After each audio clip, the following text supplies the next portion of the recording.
Hello everybody, this is Phonyto Bob here, and welcome to another opinion video. Yep, it's gonna be another one of those videos where I just don't really do anything apart from just talk about stuff. Kind of like the opinion video that I made last year, which of course got way more views than I expected. This video though is gonna be a bit different from that though. It's gonna be a little bit more in-depth, a bit longer, because I have a lot more things to say in this one, as there is a lot for me to say on this topic.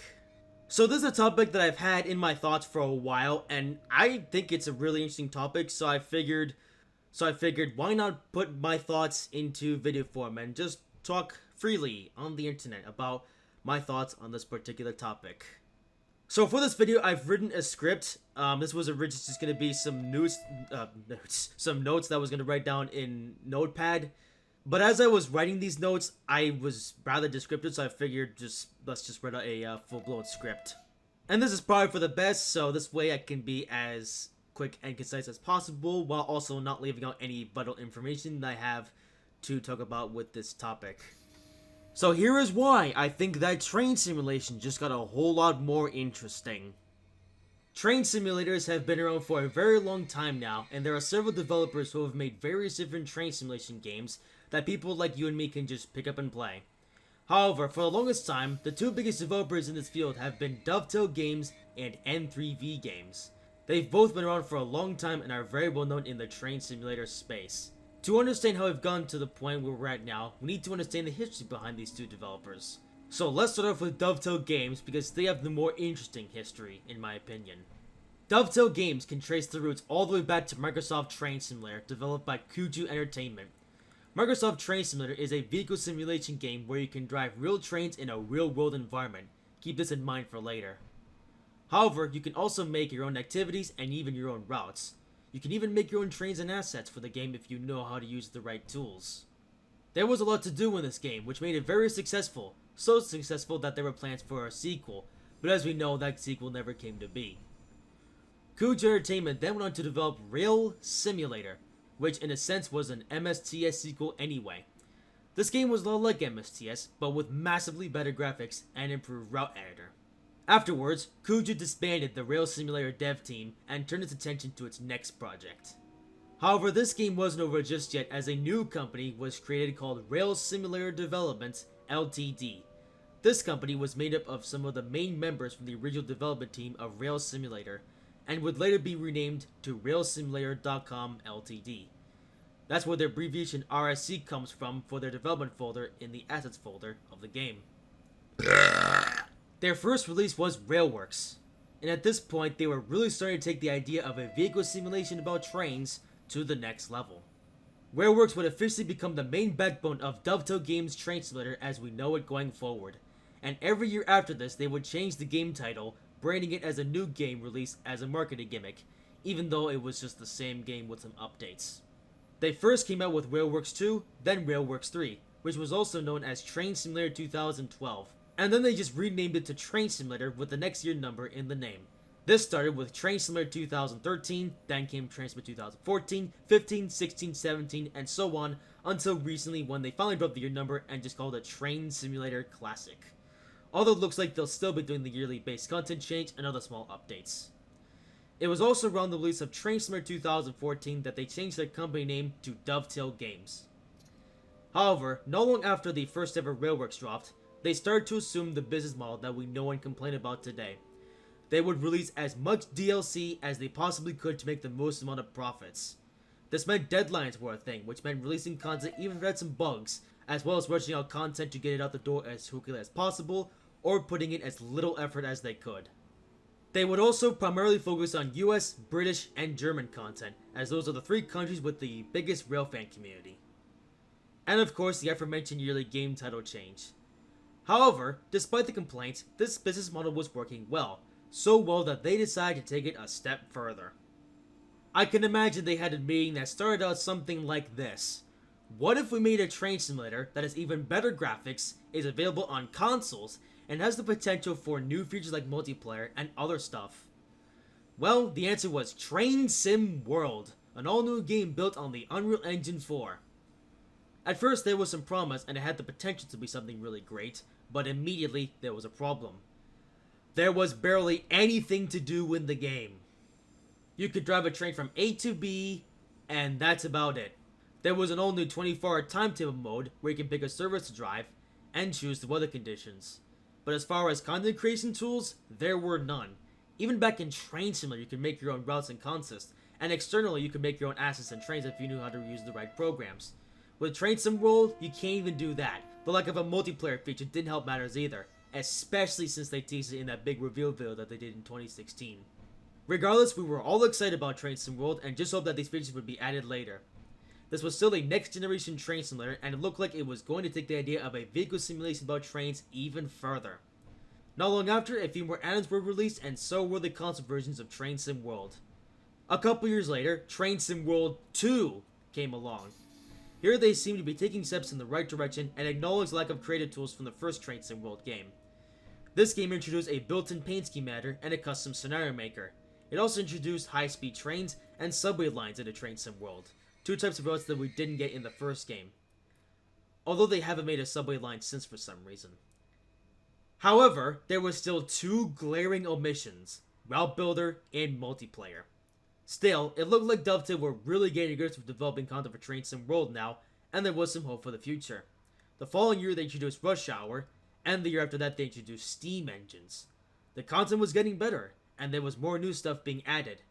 Curiously, they also did the base content change in Train Simulator earlier in the year than usual, and finally dropped the year number, just calling it Train Simulator Classic. So it seemed that Dovetail were finally moving on from their original Train Simulator for good, and would be putting all of their might into Train Sim World. Surely big features like Route Builder and multiplayer were going to come at some point, right? Well, surprisingly, we didn't have to wait long to find out after the Spirit of Steam route was released. Hype was starting to build after the accidental leak of Train Sim World 3, and then came the 24-hour countdown stream. Surely this was the one. This was going to be it. This is going to be the train simulator that we had waited forever to come. The train simulator where we could drive trains in the most realistic environment ever, an environment with other people, and create our own environments of our dreams. And the game we got was almost exactly the same as the last one. There were somewhat even fewer new features compared to what they introduced in Train Sim World 2. The training center was nice, the new menus are a lot better, but their flagship new feature was dynamic weather of all things. To be honest, I'm almost surprised it took them this long to add this feature to Train Sim World. Shouldn't this have been something that they added at the very start? It's such a minimal feature, and yet they made such a big thing for Train Sim World 3. But there were two things that were a big slap in the face. The first was that there was still no Route Builder or multiplayer. How are we on the third game and these features still aren't there yet? And the second was that all of these new features that they added could have just been updates to Train Sim World 2. It was clear as day now what Dovetail's goals were with this game. They weren't here to make something that was actually revolutionary, or even good in a way. They were just here to sell games to the lowest common denominator people that just like games with pretty graphics. This was especially apparent with them focusing more on the visuals, going as far as to redo the lighting to make the game look even prettier, rather than focus on giving us actual features. Even in a live stream, they mentioned how hard it would be to implement a multiplayer feature, and pretty much confirmed it was shelved. And they didn't even mention a Route Builder. This was the blow that made a lot of us give up hope for this game. What started out as a promising next-generation train simulator turned out to be nothing more than a cash grab. It basically became what their original train simulator was, but even worse. Huge amounts of DLCs, typically lazy, rushed, and buggy, all based on the same three characters as before, and releasing the same game with minimal updates and branding it as a new game. There were still some idiots trying to defend the game and keeping their hopes that the best was still yet to come. See my Train Sim World comments video for a look into what these people think. But most of us had moved on and started seeking other alternatives. Little did we know, another train simulator was about to steal the show. But more on that in a bit. Now, let's talk about N3V games. So their history is a lot more straightforward. They can trace their roots all the way back to the first ever Trains game released in 2001, starting out as Uran. However, development started even before that. Back in the late 90s, the goal was to create a model railroad planner. Keep this in mind for later. When the game released, its big feature was the Surveyor. This allowed you to basically make your own routes. You could raise and lower the terrain, add buildings and scenery, lay down tracks, and run any train you want. This would be the backbone of all future Trains releases going forward. Following this, they would release more games, such as Trains 2004, 2006, 2009, 2010, and Trains 12. Each building on the next. It was after Trains 2006 that Uran fell into bankruptcy after developing a failed MMORPG game, and so a few Trains community members came in to save the company, rebranding as N3V Games. They also released 2 Trains games on mobile. Then things started to change with the release of Trains A New Era. Previously, all Trains games were built on the Uran Jet engine, but this would be the first game to be built on the brand new E2 engine. Trains A New Era came with massive graphical improvements over the previous games, and for sure was probably the best looking train simulator until Train Sim World came out. However, with this new game engine also came some new services. This was the beginning of subscriptions in Trains, which would give you access to new updates early, along with early access to new content. I can't find much about the history of this online, so I may muddle up a few facts here, but this is the basic gist of it. Then along came Trains Railroad Simulator 2019, which had even better graphics, but was even more expensive. And then, Trains 2022. This might be the greediest that N3V have ever gotten. It had a couple new features, which improved on the surveyor aspect of the game. First was Multiplayer Surveyor, which allowed multiple people to work on the same route at the same time. And the other was Surveyor 2.0, a total revamp of the Surveyor as we knew it to make it more streamlined and user-friendly. However, they would take subscriptions to a whole new level. Now, you have to pay a subscription just to keep playing the game. It didn't help that the subscription scheme was very complicated, with silver and gold versions, along with monthly and yearly subscription plans. Not making it any easier was that you could also just buy Trains 2022 and keep it forever. To be fair, they did simplify the subscription scheme later on, but it's still stupid. Well then, what about these new features? Well, Surveyor 2.0 was the big one, and you could only use it if you got the subscriptionware version of the game, Trains Plus. It's such a confusing mess. So you have this awful subscription scheme, and you unlock new features such as that blind said subscription scheme, and players who just get the regular game don't even get to have it. I played Trains Plus back in September last year, and I was not impressed. The frame rate was somehow worse than previous games, and I still had a number of bugs with the portals. The game may have improved since then, but I still have no desire to come back to it until they get some more stuff sorted out. Not to mention they also released Train Simulator 3 on mobile before Trains 2022, and without route editor or multiplayer, and we're still waiting for these features. Kind of like a certain other game I just talked about. Okay, so you may be wondering why I've just gone over the entire history of both of these companies. Well, you may have noticed a pattern with them. Both of these started out as honest developers and then turned into money-hungry cash grabbers. But then you have to look at the competition standpoint. Both of these companies make train simulators, so surely one would win out over the other, right? Well, theoretically yes, but these two train sim franchises focus on different aspects of their games. You have Dovetail Games and their various train simulators, which focus more on the driving simulation aspect, and you have N3V Games and their trains games, which focus more on content creation. It really comes down to whether you want a realistic simulator to play, or you just want to make stuff. The problem with this is that for the longest time, no one has made a direct competitor to either of these. And they can't compete with each other, because they focus on different things. So as a result, they take the features that they pride in, and try to make as much money as possible. This has led to them creating a monopoly. There are no other games like either of these, so players just have to stick with the one that exists. And because there's no competition, it doesn't matter if they make baffling decisions, because people still buy their products anyway, because it's the only one that exists. That's how Dovetail Games were able to get so far with Train Sim World, and how N3V were able to get so far with Trains. It's impossible to lose if you're in a competition of one. As a result of all this, we've been desperate for a while now for an actually good train simulator that has all the features we want and doesn't try to exhaust as much money out of us as possible. Well, the good news is, after years of trudging through the mud, we finally have it. And it comes from Poland of all countries. Enter SimRail, developed by a startup team looking to add features never before seen in a train simulator. Finally, a third big name train simulator has entered the ring. At first it looked like it was here to compete with Dovetail Games' Train Sim World, but now it looks like it's going to compete with all of the games. Right off the bat, we have a multiplayer feature. In fact, this was the first thing that was tested when the first playtest was released back in December. But it wasn't like multiplayer in Trains, which is just free run with multiple people driving your trains around. No, this was a much more realistic multiplayer system. It was more like Train Sim World Timetable mode, but with actual people driving the trains.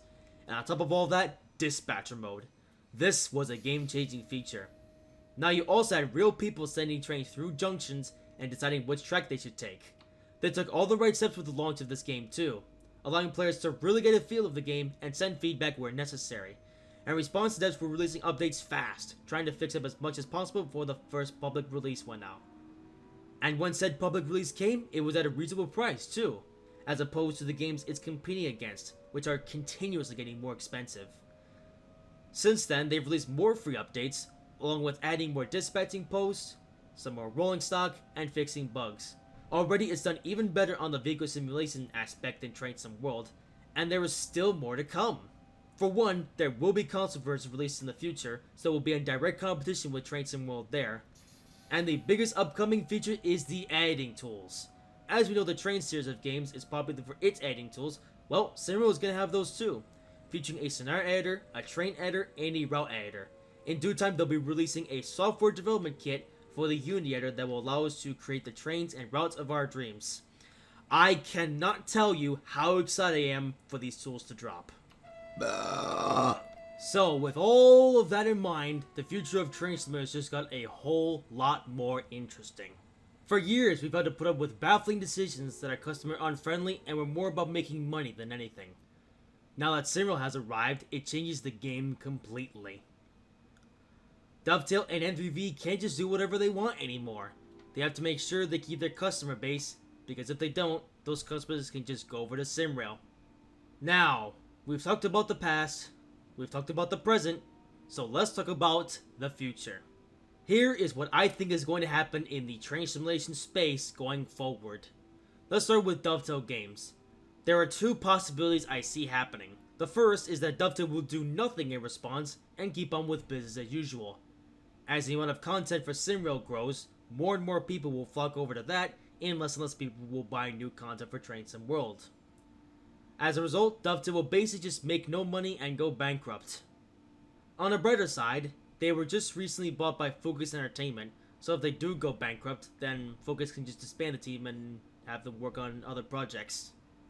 The second possibility is that Dovetail will actually respond to the competition and finally start making more efforts to actually give the community what we want.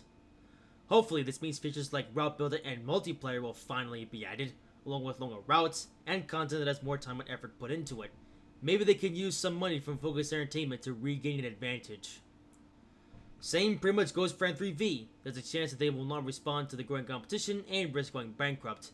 Which, ironically, this would be the second time that this happens in the Train's legacy. This time, it could be the end of Trains for good. The one thing that N3V still has over SimRail is that they have a game on mobile. They could put all their focus into that and quit working on the PC versions completely. Otherwise, I see them stop charging ridiculous prices and maybe get rid of their stupid subscription schemes. Add on to that, they might even stop rushing things out and optimizing them better before getting them out the door. On the whole, I think that the future of train simulation just got a whole lot brighter. I don't think that we're going to see the effects of SimRail right away, rather it's going to be at least a couple years before we start to see some cracks from Dovetail or N3V. Once the editing tools release and we get more content for SimRail, that's when we're going to start seeing either change or decline from Dovetail or N3V. I guess we'll just have to wait and see what happens. And that's everything I have to say. Let me know in the comments down below whether you agree or disagree with me on all the things I've said in this video. With that said, hope you enjoyed it, leave a like if you did, and subscribe if you haven't already. And I will see you in whatever I make next.